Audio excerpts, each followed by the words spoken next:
I'm up here in the Vermont National Forest, and this is a free campsite, which is pretty good. It's an old airfield, and I just wanted to give an update on the Dokio solar panels. A lot of people are asking me, are they good? Are they going to last? Blah, blah, blah. You know, the crystal ball's broken. I can't predict the future, but I've had these out on several trips. I've had them out in rain, you know, day after day rain. I've had them out in snow, heavy snow. The black panels absorb heat in the sunshine, and they melt the snow under them, and then they freeze at night. And you know, when I got them home, I had to open them up and thaw them out, literally. And I've had them in plenty of rain, and they travel well, and so far there's been no problems. Now, if you're going to consider these, for me they're good. They're $300 a piece. You can get a Jackery 100-watt panel for $300. You can get this for 3 times the power for the same price. I've got 600 watts of power.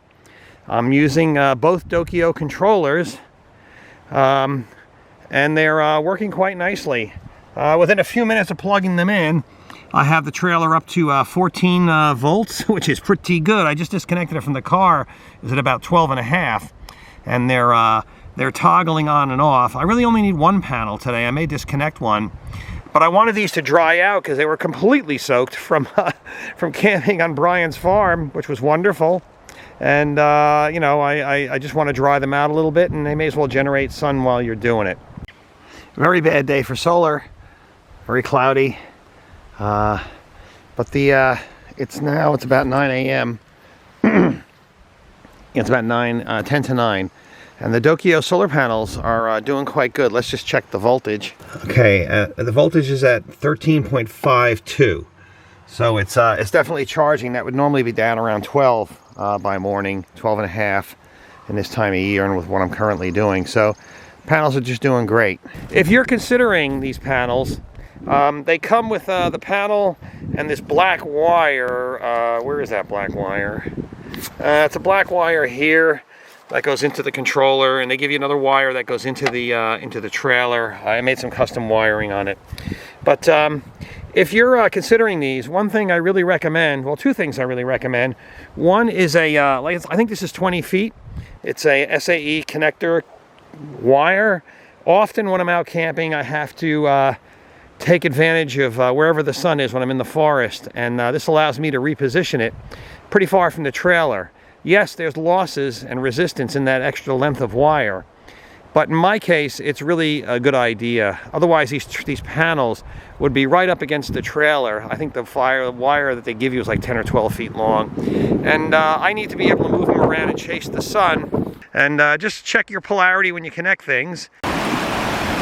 I've tried all kinds of different connectors for my trailer, and I typically use, I used to use wire nuts. You know, you just screw them on and it twists the wires and joins them. I've tried butt connectors.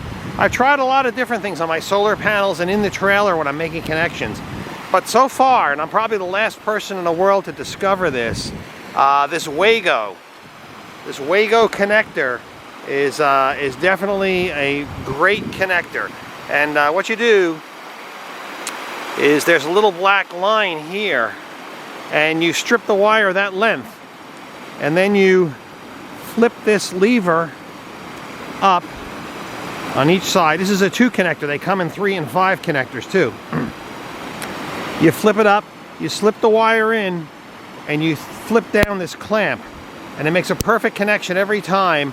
And what I like about it is it's vibration resistant. These don't come off on rough roads, and I'm on rough roads. Wire nuts and other things have failed me. They've come off. And butt connectors, you know, they cut into the wires and they do things. So this is a nice, smooth, clean connector, Wago, W-A-G-O. This is a 30 amp one. They come in 20 amps also. And the 20 amp is much smaller. Definitely a great connector. So this is the 30 amp, and this is the 20 amp. So it's a little smaller. And I'll have links to these in the bottom at Amazon. And boy, what a great little thing. I'm using them all, you know, wherever I need to do connections, and they don't come loose so far. Pretty dang good. They don't harm the wire or anything negative. So very nice little connector if you need them. I use them on in the trailer when I'm making different types of connections. You know, trailers, when they wire them up, there's no standard for like a ZAMP controller like this. There's no standard for positive and negative. Your trailer or RV could be, your van or whatever, could be wired anyway. It could be positive or negative on either pin. You don't know. So test everything and make sure you've got it right. Dokio gives you a reverse polarity connector. So let's say this connector was not right for my trailer, that it was reversed. All I do is put on that reverser. I don't have to splice anything or do anything, and then I can connect it directly. My advice to you is use a meter and check the polarity, make sure it matches your rig, and then you're good to go. Now, I'm going to have links in the bottom for these extra wires and stuff that you might want to consider. And there's one other thing I would highly recommend, and that is these silicone rubber bands. I know I keep making noise about them, but they really are great. And I'm testing one on the front of my trailer. A regular rubber band rotted out in a couple of months and was of no good. But these, they get bleached out in the sun. Here, let me show you the laboratory. This is bright orange. It's silicone rubber band. Now the stretchiness and the everything else about it is just fine.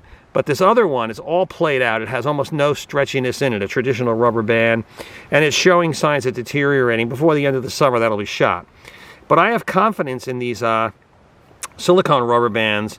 They're supposed to be impervious to UV, and I believe it. Right now, they're doing pretty good. This one's been in the sun quite a bit, and I'm just comparing it to a regular rubber band. Now, a regular rubber band doesn't invoke much confidence, and I can see this is actually cracking now. So, but these do. These silicone rubber bands do give you a level of confidence. I'll have links in the bottom for them too. I have links in the bottom for everything. So using this extension wire, you can see how far away I can get this thing. It's a pretty good distance from the trailer. And in many a case, especially in forest conditions, that allows me to move these panels into an area that's got better lighting than where I might be stuck. Now, you know, a lot of people get solar panels on top of their rigs. You can't do that with a solar panel on top of your rig. If I had my druthers, I would have solar panels on top of my rig, and I'd have these external panels that I can move around. I think that's a great setup that way. You can never, on a cloudy day, in terrible conditions in the forest, you can never have too much solar, in my opinion. So, these panels have not let me down yet. When a lot of snow was falling and they were getting covered with snow and I couldn't get sunshine, I did have to use the car. These streams are everywhere, the Catskills in here. My normal mode is to knock on a homeowner or a farmer's door and ask them if I can have some water, which always leads to a wonderful cultural exchange. And but here, I've got some other options. The weather forecast is changing. Today is April 20th, and they're talking about snow. I can't seem to get away from that snow. One report said 6 inches of snow is coming. Well, the weather's deteriorating, and I am going to try and push north and see if I can get to some other areas that I came up here to see. And if I have to abort this trip because of bad weather, I'll do it.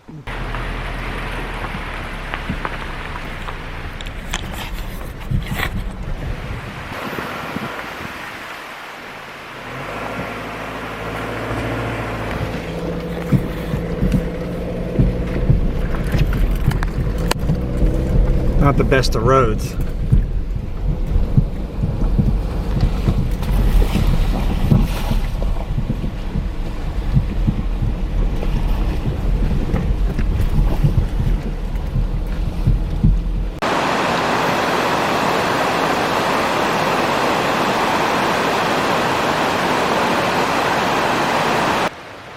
Middle of nowhere. It's exactly where I want to be.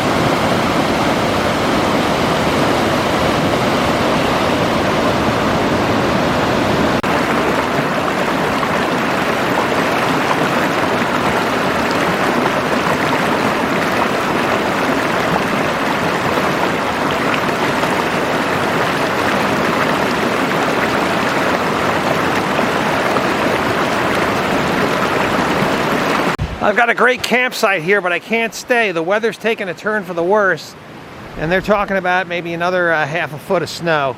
So I've already been through that this winter, and I've already been sweeping off the solar panels. So I think I'm gonna just pack it in and come back in more nicer weather. But in the meantime, I'm not gonna forget this place. Holy cow. That's good.